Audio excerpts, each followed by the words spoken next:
So the main reason I wanted to watch this with you guys is because I think the whole killer anxiety topic is very interesting. And I haven't actually made a video about it. Surprisingly, John Talks a Lot over here has not made a video about killer anxiety. I have thoughts on it. I just always felt like I didn't quite have enough of them to make a video. So I figure reacting to a video about it would probably let me put in the necessary amount of thoughts I have while also still being like a long enough video. And I watched the first 30 seconds of this and it seemed very high quality from SpookyLoopz, so I wanted to watch it on stream. So that is what we were doing. It's a very interesting topic. Killer anxiety. Let's get to it. And for today's video, we're going to be discussing something very different. This video is not going to be a gimmicky build showcase or a compilation of funny clips. Instead, it's about a topic that, to my surprise, affects a lot more people than I realized. And that topic is a term called killer anxiety. Now, just by hearing me say the words killer anxiety may give you one of two different reactions. One, this is something that you deal with every time you play the role, or two, this is a dumb video and DBD isn't that serious. Regardless of what your initial response may be, this problem... I do want to tackle that second point. I do feel like whenever someone brings up killer anxiety, there is that point that he just said, where people are just like, oh my god, just touch grass. It's a fucking video game. How are you getting anxious in a video game? But I need people to realize, because they do that very often, that is like the dumbest possible... It's not even a counter argument. It's nothing. Like, we're talking about anxiety that arises when playing a video game. If you tell someone to stop playing that game in order to not feel that anxiety anymore, you're not engaging with the talk. It's like if I said, like, in a fighting game, I'm getting my ass beat by, I don't know, by Ryu or something like that. I can't beat his fucking Hadouken. I don't know what to do. And then someone's like, dude, just stop playing the game. He can't beat you anymore. Like, it's that level of stupid argument. You're not even addressing what they're saying anymore. You're just telling them to go do a completely separate thing. All of the discussion that involves killer anxiety takes place just in the confines of Dead by Daylight. So you would only ever discuss it in the scope of Dead by Daylight. As soon as you bring real world into it, you've left the discussion. You're just talking about something else. So I've always thought that argument with touch grass, it's just a video game, blah, blah, blah, blah, makes no sense, because that only applies when we're not talking about the thing that we're talking about. Does that make sense? Does in fact exist, and I think deserves more attention than what some people are willing to give. Firstly, what is anxiety? Well, this is when I knew the video was going to be good. Apprehensive uneasiness or defines anxiety, usually over an impending or anticipated misfortune. Anxiety affects around 359 million people globally, making it one of the most common mental disorders in the world. And that's the good news. The bad news is it manifests in video games as well. So what does anxiety have to do with a game like Dead by Daylight, and particularly when playing the killer? This is SpookyLoopz, not Spook and Jukes. I will link it after the video, obviously. Now, as I've recently learned over the past few months, there are so many levels to this issue, which we'll go over later, but for now, let's keep it at surface level. In the world of Dead by Daylight, killer anxiety is the stress or worry about different scenarios that can occur when simply playing the game. A bad set of chases, getting overwhelmed with your objective, or even worrying about what the other side... Hey, please, like, don't do that. Thank you, Mitchum, but yeah, don't do that. I will say, based on your decisions. As long as I'm watching. Here's a quick example. You load into a game and had a rough first chase, and upon hooking your first survivor, you see only 2 gens remaining, with a fourth already at 50%. You take a look around the map to see if the scenario is salvageable, but your last gens are spread so deep into the corners of the map, you know your patrol is going to be a nightmare. Even for a killer with mobility, this can be a daunting task. So what are you feeling when this scenario happens? Overwhelmed? Maybe even embarrassed? Or what about feeling helpless? If you've ever felt any of these things, then my friend, that is killer anxiety. Let me explain. If you played DBD for the first time without any prior experience and got rolled, you'd probably just write it off because you don't know any better. So why doesn't that mentality stick with you each time you get destroyed? It's because over time we learn what having no agency or feeling helpless can be like. That is one interpretation of it. I kind of view it a little differently. I think killer anxiety is more of a self-reflection of how you are doing in the match. You get anxiety because, or at least for me personally, I would get killer anxiety due to being perceived as a bad player due to the actions I'm taking. And if there's, 2 gens left and I haven't gotten a hook yet, then I have that anxiety of being perceived as a bad player. Now, that might be because I'm a streamer and I have to be publicly facing more scrutiny, and if I'm not viewed as a good player, people won't give a shit what I have to say about the game. So I might have a different level of anxiety, but I think that is another important form of it, where it's based on how you view your performance in that match. And that's why a new player won't be anxious at all, because they have no baseline. You're not scared. You know what it's like? It's like in Elden Ring, when I would do invasions. If I would invade, with like a broken straight sword while naked, if I died there, I'm like, whatever. It's like, of course I'm going to fucking lose. I don't know what I'm doing. This is going to do nothing. But if I go in a full meta setup and then I still die, I'm like, wow, that's really embarrassing. Even in this game, it's like I find it more stressful to play Nurse and Blight than Pig and Skull Merchant, for example, because with the latter, there's nothing expected of you. Like, if you do poorly, you can very safely and not even unfairly say, yeah, it's because these killers are fucking terrible. But if you go in with like a really good killer and you still lose, well, then you're like, man, I suck. And that is the feeling I think a lot of anxiety is built around from that.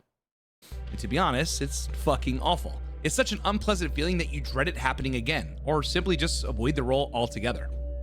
As mentioned earlier, I've learned that killer anxiety has many different layers to it and isn't just limited to shit that happens in a game. For some, it's far more complex and starts right in the lobby. Oh, this is hardcore documentary. Sometimes the aftershock of a bad game can create pre-game stressors before you even join the queue. Oh, yeah. And a lot of that stems from the, quote, power roll expectation this game has. You are faster and dangerous, so anything less than that is embarrassing, right? You are fundamentally responsible for everyone's experience in the server, including yours. You don't have a teammate to carry you, and every mistake you make is on you and you alone. I think that is one of the biggest components to it. I'm glad he said it. That is definitely one of the biggest components, that you have no one else to rely on. Even if it's solo queue and your teammates are dumb lemmings, you can at least blame the loss on them, and that still makes it less stressful. Not a single time ever playing Survivor have I had sweat in my pits at the end of the game, but I can think of several games, even in the past couple of weeks, where at the end of the game, I'm like, oh, Jesus, like, dude, I don't consciously realize I'm stressing about it, but then by the end of it, once it's over, I'm like, oh, I've just physically stressed over that. Because, yeah, you are responsible for everything. These are the obvious points, though. So I'm sure he's going to get into more specific stuff, but I think these are the very obvious points that everyone has talked to about killer anxiety. Your expectations and the fact that you have no one to rely on. It's just you that is, always going to be more stressful. I have long said, no matter what, killer will always be more stressful, even if it's like 80% kill rates. Killer will still be more stressful. It might be easier to win, but there is still more required from you in order to perform. So it's always gonna, it can't not be more stressful just due to the number imbalance. It's the expectation that many people have heading into a match or before they even click ready. So let's start with something simple like character selection. Depending on how some of your previous games have been, I've learned that some people avoid certain killers altogether out of fear for getting flamed for simply existing. Ghoul, Nurse, Legion, etc. For me, it's not feared for that. It's feared that they're just going to fucking disconnect. I just want to play the game. I've stopped caring about the perceptions of what the killer is at this point. I just want people to actually fucking play. And God forbid you had a bad game when using them. You had trouble piloting a strong killer and got socially shit on because they were expected to perform to a certain standard. X killer does Y better equals you should have killed everyone. And when you don't, the social impact can resonate so bad that those killers go permanently back on the shelf. So what is the alternative? For people who have this anxiety, they might exclusively pick mid to low tier killers because it accomplishes two things. One, if you have a shit game, you won't feel as bad because the killer is fundamentally weaker, thus the overall performance expectation is considered low.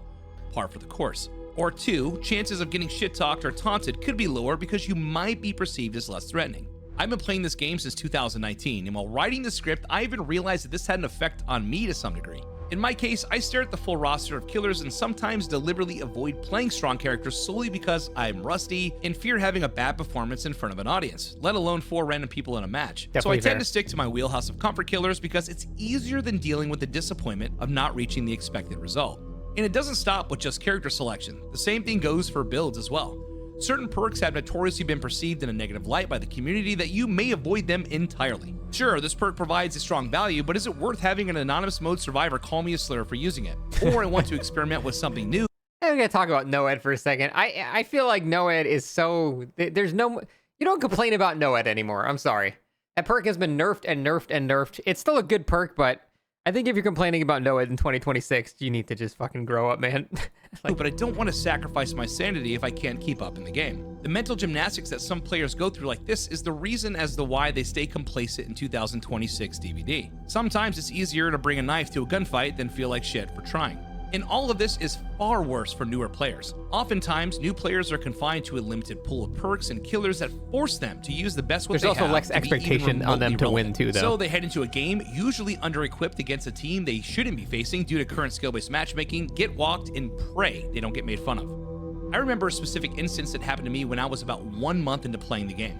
Back then, I was getting destroyed every single match because I lacked gen defense.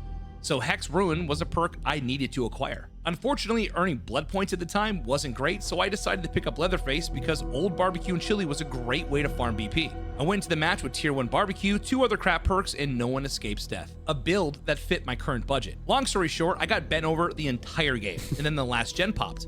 I got my second hook because of Know It and was able to secure my one and only kill solely because saving against a chainsaw isn't easy. The game was a terrible experience for me, but what happened next was worse. A streamer and his friends tore me to shreds for using a singular perk and completely disregarded that I was getting bodied for the last 15 minutes. I still remember who you are, motherfucker. Luckily, I was able to move on from that, but for some, this is exactly how this problem is born. That is a subset of this thing, but it's more a streamer-specific thing where like a streamer, like you'll do something, like you'll perform badly against a streamer, and then the streamer's community will like shit on you. And I think that's from the other side, like as someone that has been on the receiving end of that, because I don't really think I've ever been like on the giving end of that, but on the receiving, this just happened last stream, if you guys remember. Obviously, I'm not going to mention the streamer, I don't even remember their name, but we went against the streamer, and we were in the event mode, and like 3 minutes in, he disconnected and was just bitching at us in post-game chat for abusing the event. I think I went invisible one time, so he was mad at us for doing the event in the event queue. And so I was like, what do you mean, man? I didn't do anything to you. I'm doing the events in the event queue. And he said like something like, you're a loser for hiding your name, because I always stream on Anonymous, for abusing all of the event mode shit. And it was like, I just wanted to make fun of him so bad. I was just like, what's the point? It's a dude who's clearly tilted.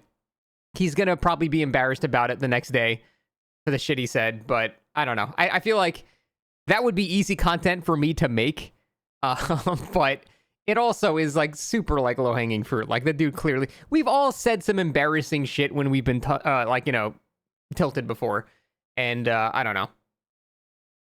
One little aside, he acted like he was watching my stream on his own stream, and then he invented a thing I didn't say to make him look better, and then closed the stream, but I just never said it. If it was someone more prominent, I would probably at least fucking tweet about it or something, but the guy had like 10 viewers, so I don't really give a shit. But it was pretty frustrating to be on the receiving end of that. But anyway, sorry, little side tangent. With that said, I think it's time to discuss the meat and potatoes, the real place that killer anxiety resides, the match itself. I understand the DBD community can be incredibly tribalistic. Survivors hate killers and killers hate survivors. This is absolutely I hate nothing new. everybody. For me personally, I play both sides. However, I feel that some folks often forget or intentionally discount what this game requires the killer role to do because of their exclusivity or limited experience to one side. DBD is essentially a game of time, and whoever manages that time better usually wins. Since survivors can't kill killers like in other titles, it makes sense that the game is designed to put a heavier workload on the power roll. So, not asking for empathy here, however, in a game of DBD, the wheels can start to fall off at any moment, and for some, it's as early as the first chase. I made a YouTube community post a few months ago when I first announced that I was going to be taking on this project. I asked people to tell me what killer anxiety meant to them, and out of the over 400 comments, I noticed one very common consistency. The feeling of losing multiple gens in your first chase feels like shit. Out of my 8,500 hours, I can confirm that is true. The reason as to why this feels so bad is because it can be perceived as a direct reflection of your skill or performance. I have a take about this as well. I'm sorry I'm pausing a lot, but without it, I mean, we're already halfway done. This video is not very long, so.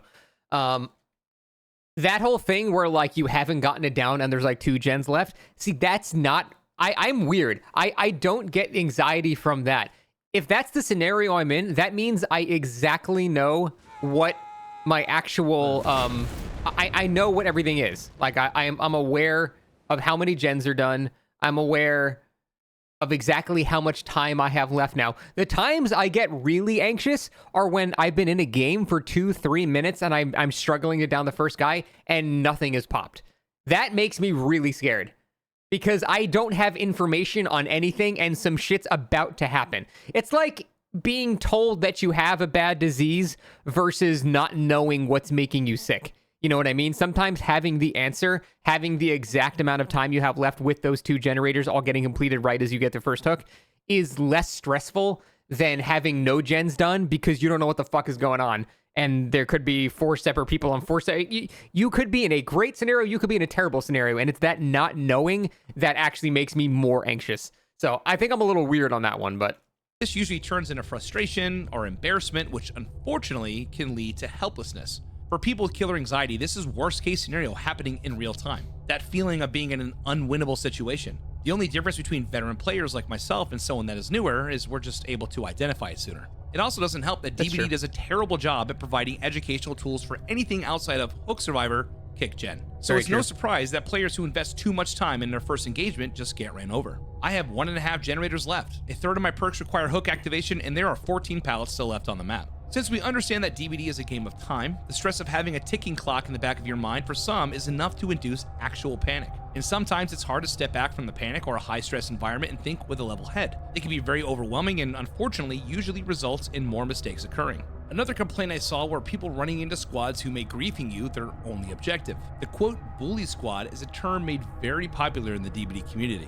These individuals have abandoned standard gameplay for doing everything in their power to turn you into a piñata. Continuous stuns, flashlight locker saves, sabos, the list goes. Do you guys get anxiety from bully squads? I feel like if you're a viewer of mine, you probably don't, because I'm a streamer and you must copy my opinions. You guys do get anxiety from it. Oh shit. Seems kind of split.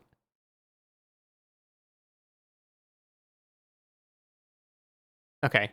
Not so split anymore. Leaning towards no. Yeah, I think sorry, Dopey. I thought you'd be setting the trend, but you seem to be the odd one out. Yeah, exactly. To me, bully squads, I could not give less of a shit about. In fact, bully squads to me are the least stressful matches because you know they're just not going to do gens.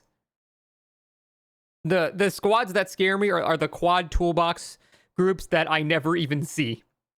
That shit is terrifying. But if you just got a bunch of Sabo squads or, I don't know, they're just trying to do some gimmicky shit like Power of Two and they're using Blood Rush. They're trying to just do stupid shit like that. I could not care less. I find those games very calming because I know I don't have a strict time limit anymore. They're going to dick around for 15 minutes. And yeah, I might be Pepe losered a couple of times. I might eat a fat head on a couple of times. I might eat a Sabo a couple of times, but I'm still going to end up winning because they just waste so much time trying to fuck with me that they eventually still die.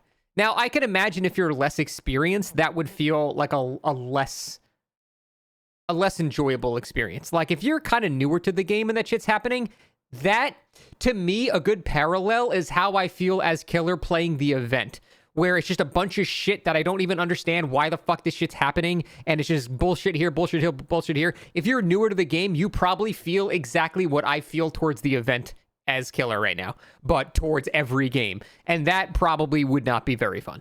But, you know, I've been playing the game for 10 years now. I understand all of the things that can happen, so nothing is going to surprise me. So I know how to enter into these scenarios when I'm getting bullied, and I usually just shit on them. So it's not a big deal. But I can understand completely, and I respect if someone is newer to the game and they do find that experience very, very unpleasant, because it just can be. It can be worse than maybe just a game going fast. Maybe some people have the opinion they'd rather just have the band-aid ripped off and the game is just over and you move on to the next one rather than being stabbed 50 times as you slowly approach losing. Like I think that opinion can really fairly go in either direction. Me personally could not give less of a shit about bully squads. In fact, I prefer them, but I understand if a lot of people do find them to be worse than the actual game, you know?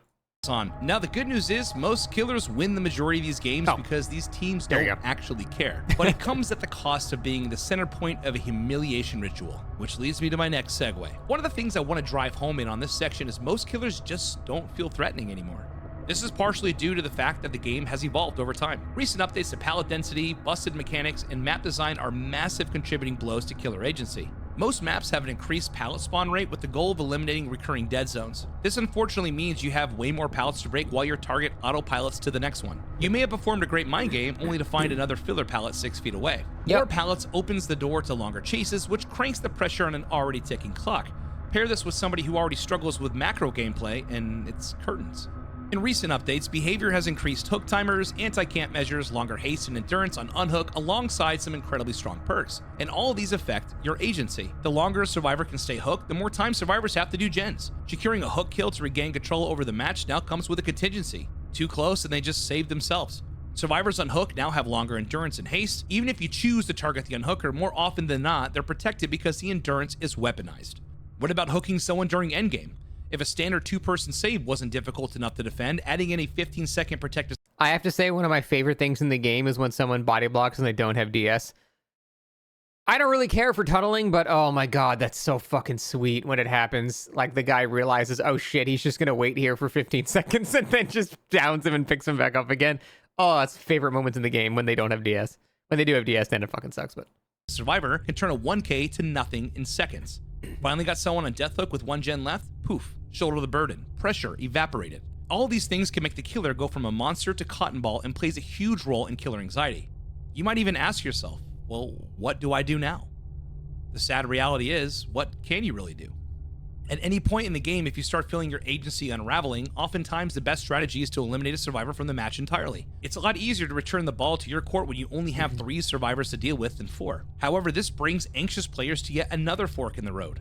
Do I tunnel someone out and risk ridicule for my actions in game, or do I play nice and put everyone's enjoyment before mine? Now, there are a decent portion of survivors, mostly the ones with experience, that understand that tunneling or this tactic is used to give the killer an edge and isn't personal. It's the other side that sees this as a cardinal sin because a standard that has been preached for 10 years says so. Everyone wants to win, however, players that have experience getting blasted for exercising something deemed off limits will avoid it altogether out of fear of scrutiny. I will say, I think the winds have shifted a little bit. I think even more casual players, I'm not saying it doesn't happen, it happens all the time, but I have noticed, I think, a slightly higher level of acceptance for something like tunneling. I think slugging gets more hates because it's even more boring, but I've noticed the complaints of tunneling. Again, I've been in this community for almost its entire existence, and I have noticed the complaints of tunneling have gone down a bit. Again, they're not gone at all. But I do feel like people have become slightly more sympathetic to a killer in a certain scenario needing to get a kill. Like, obviously, they're going to lose if they don't do this, blah, blah, blah. Now, this is the flip side of it. You know, you got fucking Momo getting 4K at 17 gens left somehow. Yeah, that's obviously a little overkill on the other direction. But I do think most people understand, like, if the killer is at 1 gen left and hasn't gotten a kill and he's tunneling someone, I mean, at some point, you have to draw the line and go, that's obviously acceptable. Are you willing to comment on the remarks are we so bad? Nope, but I'm gonna ban you. So it's not really like, I don't know. I just lost my train of thought now. Fucking giant posted message. Don't resub, donate, do anything. Does it anyway. All right. DBD has came quite a long way from what it used to be. It went from praying your teammate actually brought borrowed time to safety nets being installed everywhere throughout the match. I know this sounds like I'm being biased, but it does feel bad for so many people when they feel like the game has prioritized one side's experience instead of both. So before you hit the comment section and say something along the lines of, quote, killers just want an easy win, I think we can all agree that survivors aren't going to die for free. I think most killer players just want to be taken seriously. For people with killer anxiety, the pressure and the stress from everything mentioned above can be everlasting, because us as humans tend to remember bad shit, and game or not.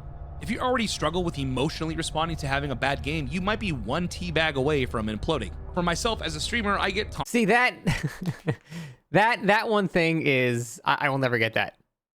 I unbanned him 3 seconds after. He's fine.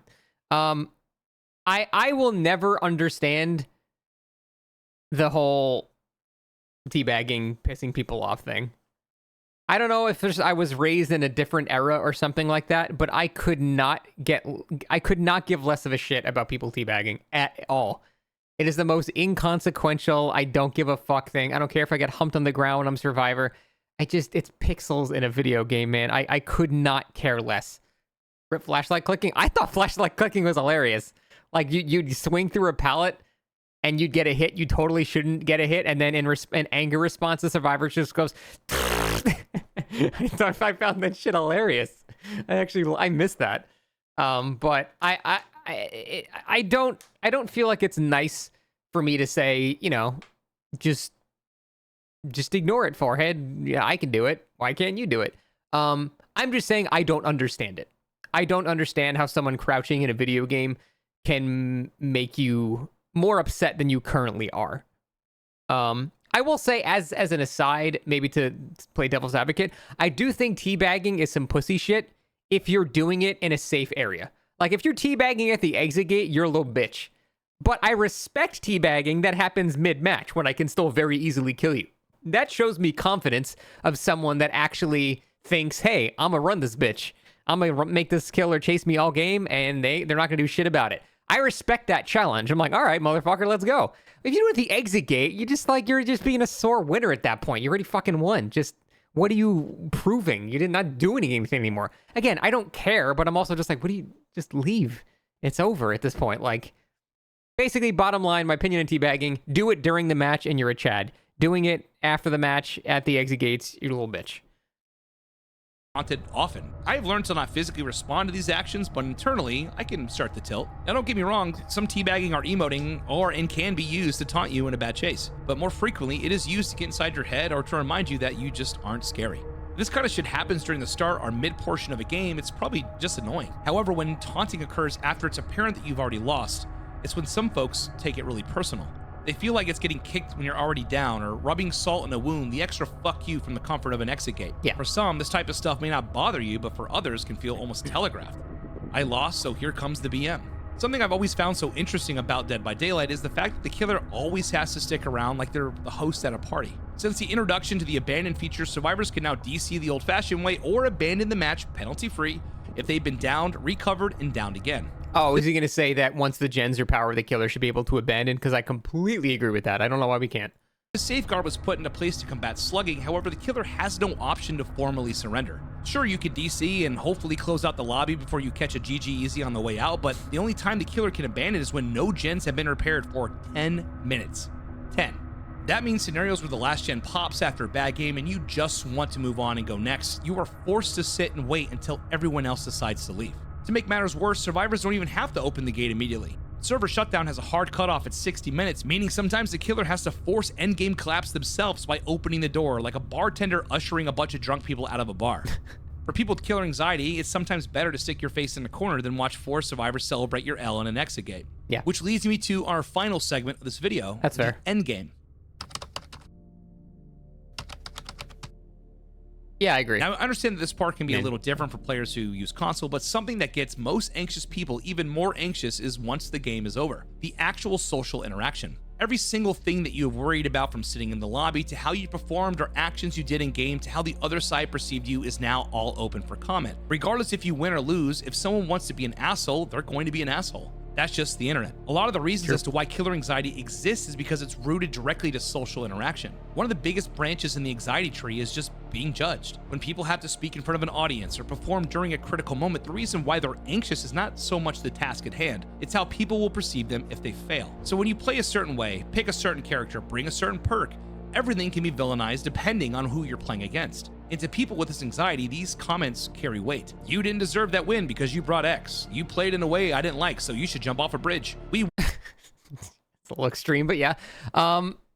So he's basically saying that a lot of anxiety comes from the societal norms that have erupted in the community based on things that you would bring to the match. Am I interpreting that whole part correctly?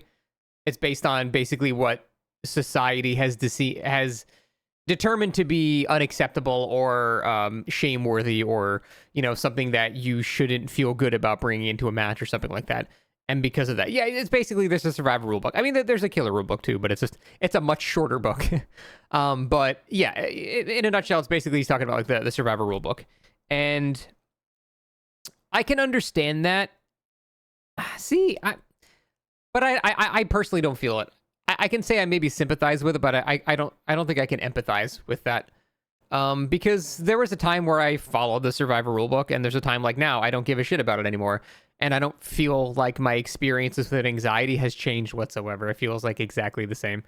So I think it's very important to respect the other side and understand why they might have problems with certain things. At the same time, you have to understand that you shouldn't adhere to every rule that everybody makes up for the game, because by that logic, you won't be able to play killer. Like, you just cannot play the role. There is a line you have to draw somewhere internally where you see where they're coming from, acknowledge it, but go, but that's fucking crazy. Like, what you're saying is absolute psycho nonsense. I don't care. And if you can get to that point, your level of anxiety will go down a lot, because you no longer hold their crazy opinions. You don't give their crazy opinions any weight anymore. And so you're not beholden to some crazy book that shouldn't even exist to begin with.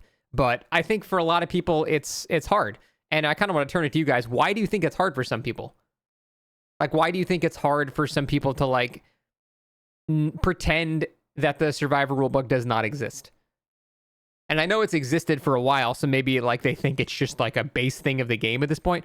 But why is it hard for you guys to, like, just ignore it and not give a shit about any of that stuff? Simplest answer is everyone's different. Well, that's why I'm asking you guys, like, because I don't care about that. It doesn't affect me at all, but I know there's probably people in chat that it does affect. So I don't know. It's always hard. Yeah, like, why? I'm like genuinely asking you guys. Social pressure, it's 4 versus 1. Yeah, but if it's like, I don't know, 4 kids that are telling you to stick a fork in an electric socket versus 1 scientist saying, hey, don't do that. Like, why does 4 people spouting bullshit matter to you?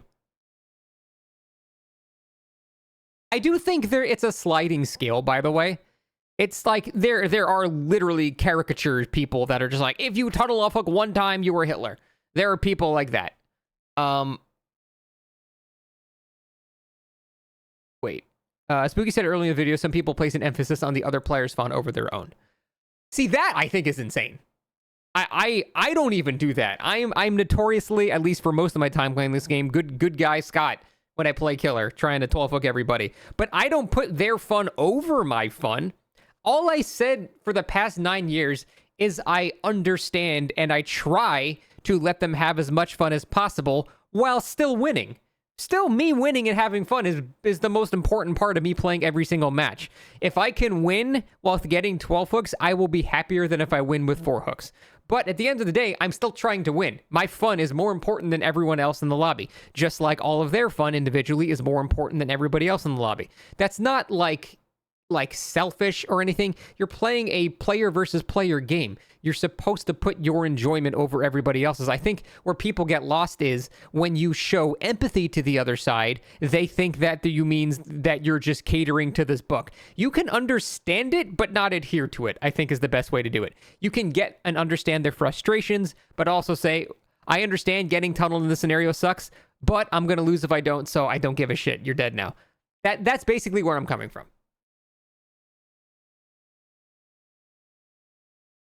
As a person who graduated psychology, I love these conversations. I took a couple of years of psych in college too. I found it very interesting. I've always loved this stuff. Some people are almost cripplingly concerned about affecting other people's days. This may sound harsh, but I don't think they should play player versus player games then, because you will always make someone upset. It's almost impossible to have a game in which you beat another team and have them be like, yippee, I lost. So I think those people, if they're that sensitive about it, again, not trying to be mean, if you're really that sensitive about it, you should not play PvP games. There are 8 billion other games you can play, but if you get that stressed out at the thought of making other people upset based on your game actions, I don't think you should play this. Meet most of those people on MMOs. Yeah, I've seen a couple of those people on MMOs too, actually. Raging in Mecha Chameleon. There's Chinese cheats for that game already. Gaming is dead. Anyway, sorry, let's move on. But I'm still going to make you feel like shit because I can. The list goes on and on. Sometimes these social interactions is the straw that breaks the camel's back, further solidifying anxiety and creating reasons as to why you should fear this happening again. At the end of the day, if someone wants to make you feel bad, they're going to do it. Win or lose, people are just like that. It could be the most normal chill game of DVD in your life and someone will still feel the need to take a swing at you. For instance, this arena hoping my wife and I have more miscarriages because I played the twins. What you choose Jesus Christ. Why do I never get these fucking messages, man? I never get these messages. Why? I never like get told to kill my... Actually, no. I think one guy said bridge one time to me like 6 months ago. But I never get told to kill myself, like ever. I almost want it at this point just to see what it's like. I must be the luckiest person on the planet. Because that's fucking horrible. Like, if you ever get to a point in a video game where you tell someone to have a miscarriage... For instance, this... Like, I mean... when I look at scenarios like this, I try to view it as much as like from a objective psychological standpoint as possible. I try to have empathy for the person saying that. Because if someone is capable of telling you that, I firmly believe that something went wrong in their life. Like that is not the verbiage of a normal, well-adjusted human being. So something really horrible has to be going on in their life in order for that sentence to appear to somebody else. Because I could get so fucking mad, but I will never tell another person to fucking die, like in a video game.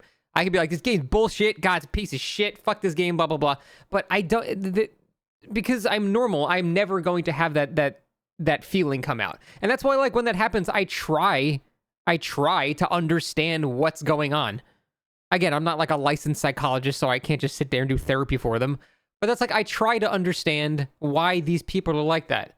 Like that one shithead YouTuber kid that's like, you know, harassing the fuck out of me. Like, I legit try to understand why he's like that. But I think just shitty parent upbringings result in shitty kids. And I don't know, man. I view that as tragic. Like, obviously, if the dude gets banned, who gives a fuck? He shouldn't be here. But I legit view that as, like, I almost feel bad for them. Because I was blessed with, like, a normal upbringing with a family that loves me, and I'm well-adjusted enough. And I have a normal life, and I feel like that's really lucky. So when I see someone like this, I just feel like... I hate saying this, because it feels like I'm being full of myself right now when it's anything but. I was really lucky. I got super lucky to have a good family. Like, this is not even, like, the normal. But I don't know. I try to just have, like, empathy for people like that. Because I think, yeah, something very bad has to have happened in their life to make them say shit like that. Even if they're a kid, then they probably have a real shitty upbringing. I don't know. The emotional feeling that they try to make you feel is how they feel they want you to experience emotions that they are. Yeah, a lot of it is probably like projection, which, yeah, it kind of goes along with what I'm saying. They're just very miserable people, and that sucks. I wish people weren't miserable. Being miserable sucks. I was depressed in college for like 6 months. I was on Zoloft, gotta go to psychiatrist. It's fucking terrible. I don't wish that on anybody. It's horrible, horrible shit. So I have to imagine that's gotta be some of the shit that's going on here. And, like, even the people that they're just like, I just like being a dick. It's like, yeah, but that's not the default. That's not, like, the default way people are. Like, people might be, like, selfish and shit like that, but it's not the default thing to intentionally be a bad person. But it seems like nowadays, on the internet in general, you know, on Twitter, like, you're rewarded for being a bad person now. Which is just, it's so bizarre. They've congealed into one shitbag blob now. And I don't know why that's happening, because all my life growing up, that was not a thing. Like, those people existed, but they were loners, and they just stayed alone. And then, unfortunately, probably go nuts and kill themselves or shoot up a school or something. But now they're, like, banding together to hate fucking everything, and it's scary, man. It's scary. It's legitimately... That shit scares me. I don't want people to be in that state of mind. It's I don't know. This is a very, very far off tangent based on this message, but I do feel like I want to talk about that shit, because this shit scares me, man. Arena hoping my wife and I have more miscarriages because I played the twins.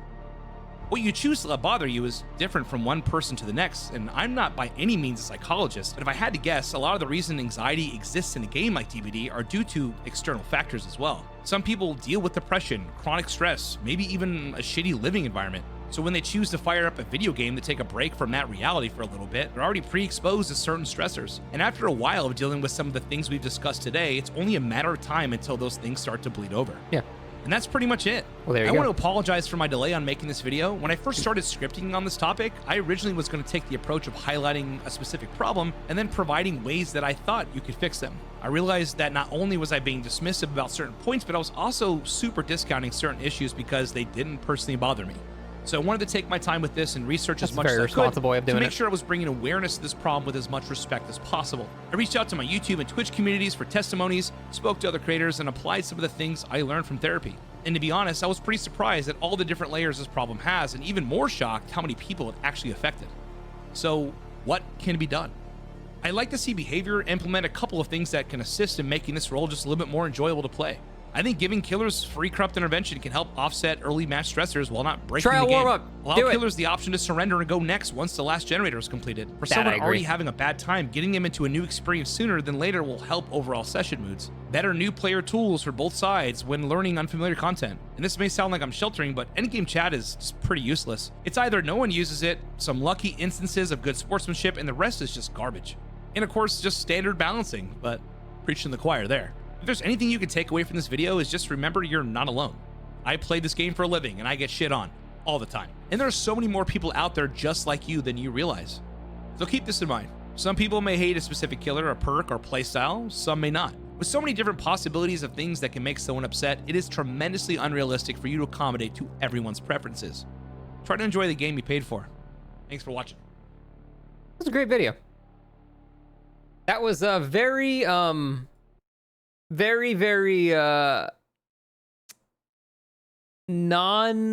am I trying to say?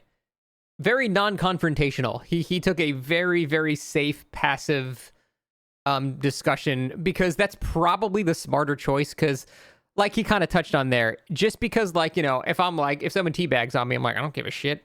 Why would you care?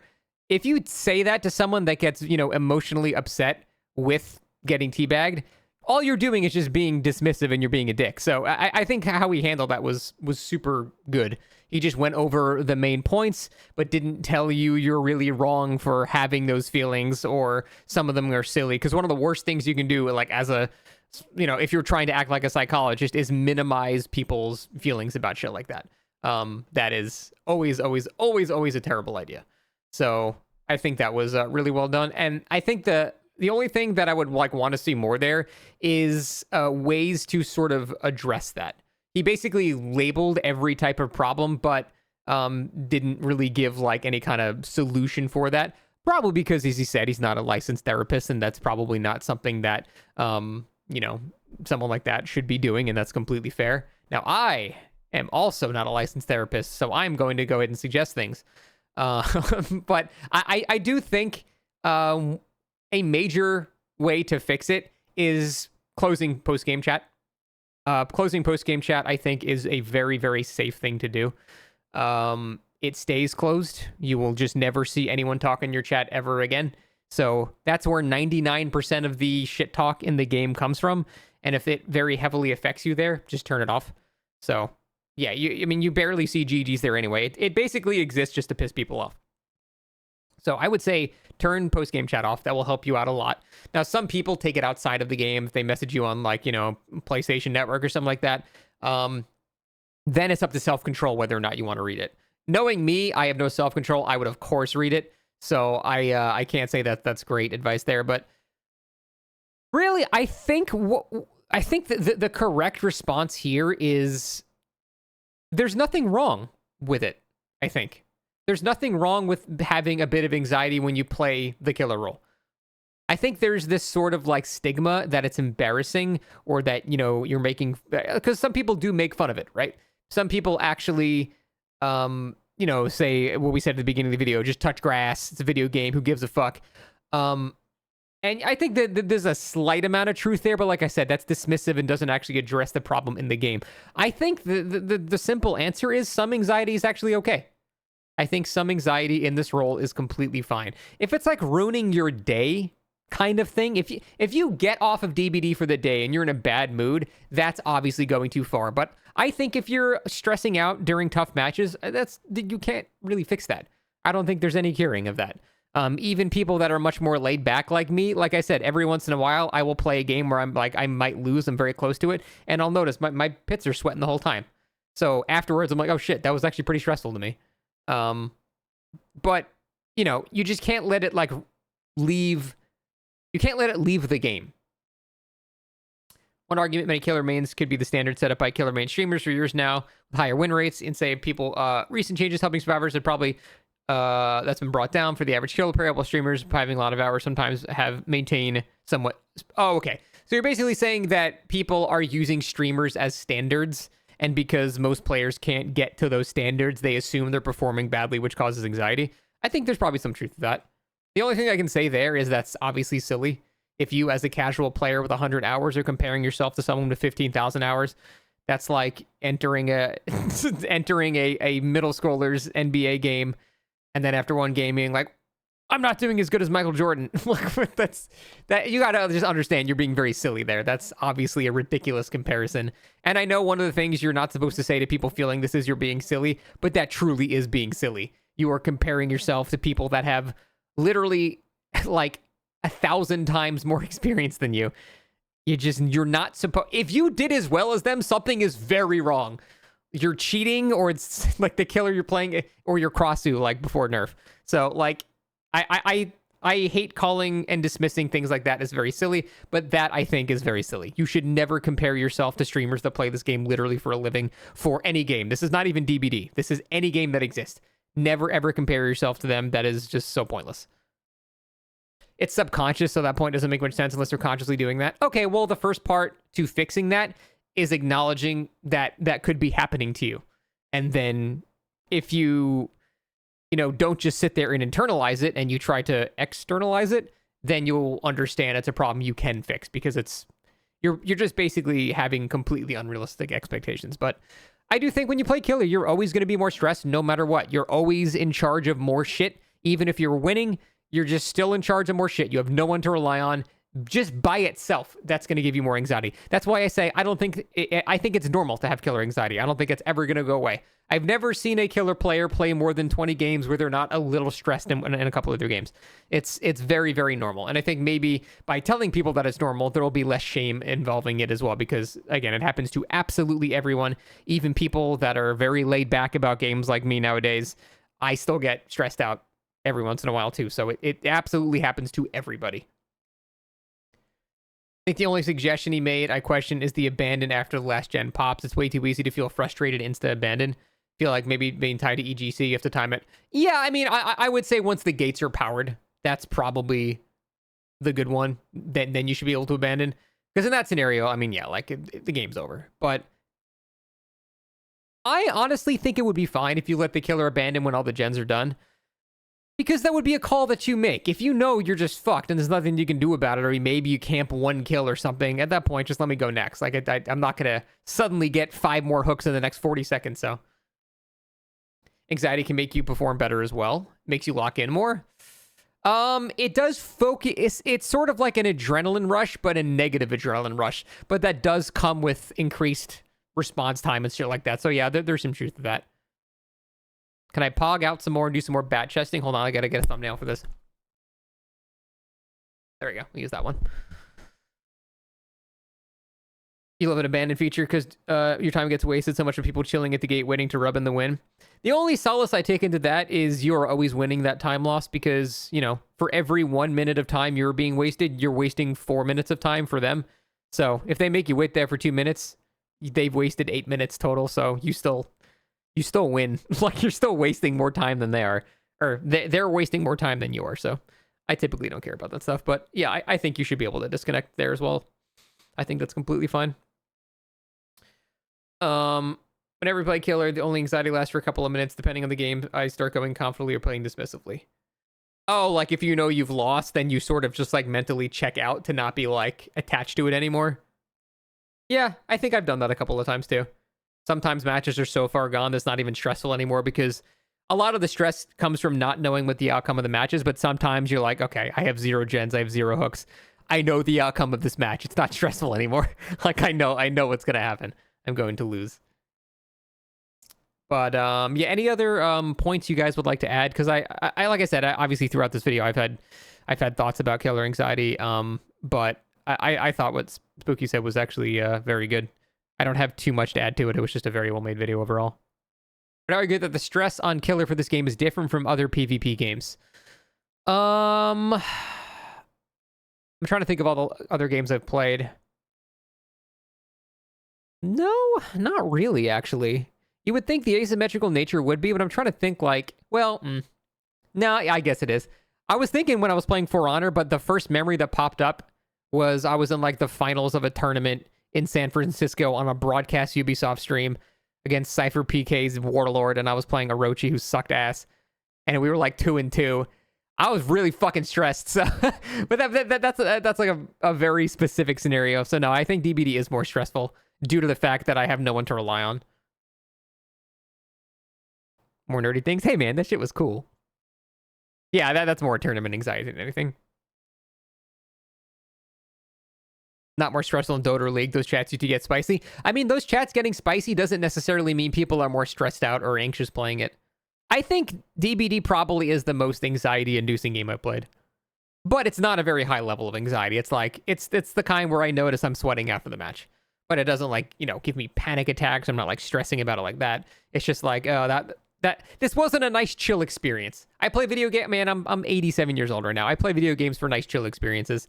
And lately, like playing the event, for example, they are not nice chill experiences.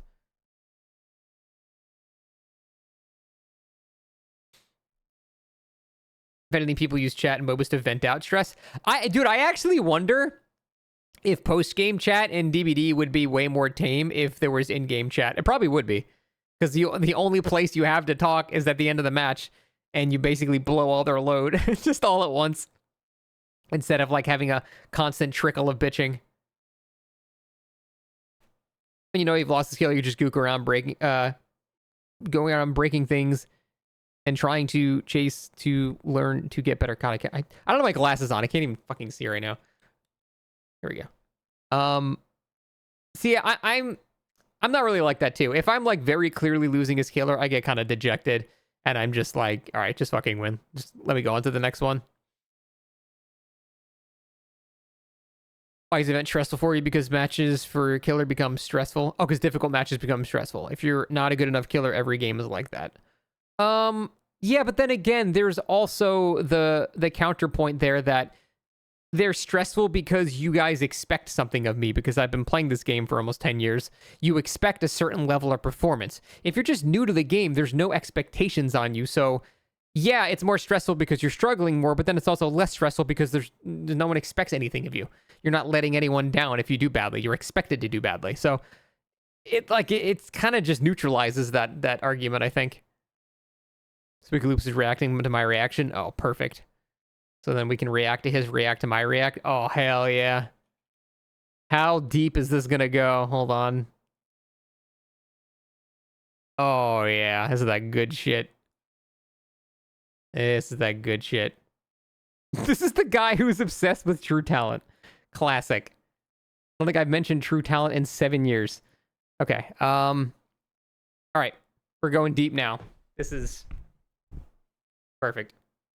Dude, as an aside, as another aside, one of the most tilting things that affects every streamer, don't get me wrong, this is not just a me problem. One of the most tilting things in the entire world as a streamer is when people just say shit in other streamers' chats about you that's not true. This just happened, and I just permanently banned one of my viewers.